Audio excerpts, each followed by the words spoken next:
Hello everyone, and welcome back to the HrFlow.ai platform.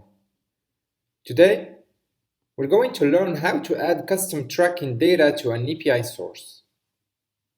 To better understand this tutorial, you need to watch the first introduction video describing how to set up your API source and how to use the API profile parsing endpoints.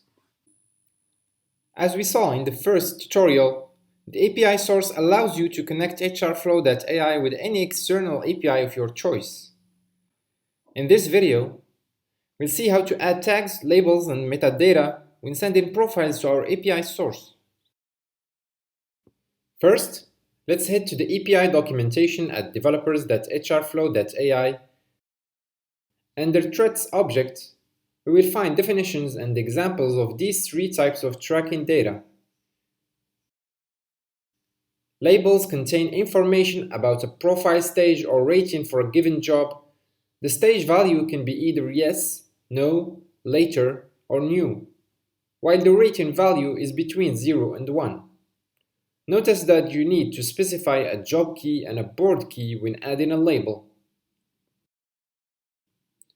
As for the tag object, it contains short information that helps you mark or classify your profiles and jobs.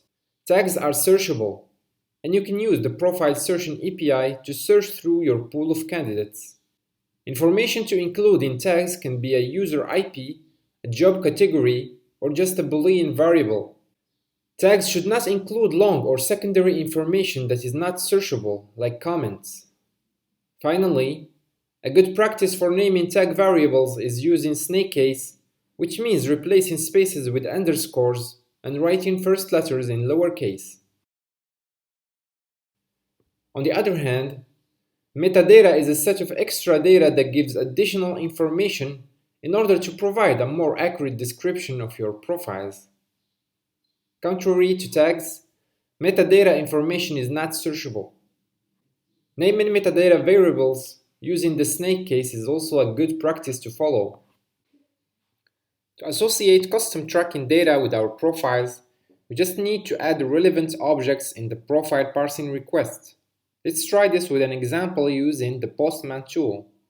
As always, we should specify the API keys and API user email, the source key, and upload a resume.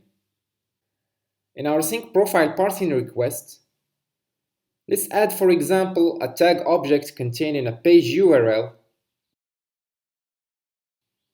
and a metadata object containing a comment. Let's send the request and see if these elements will be added to our profile JSON. As you can see, the resume has been successfully parsed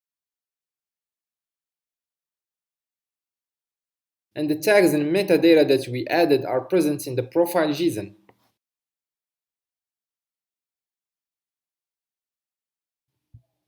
This concludes our tutorial for today. I hope you found it useful. As always, all relevant resources are in the video description. You can also leave your questions in the comments section and we'll get back to you. Finally, don't forget to subscribe to the channel so you get the latest HrFlow.ai tutorials. See you in the next video.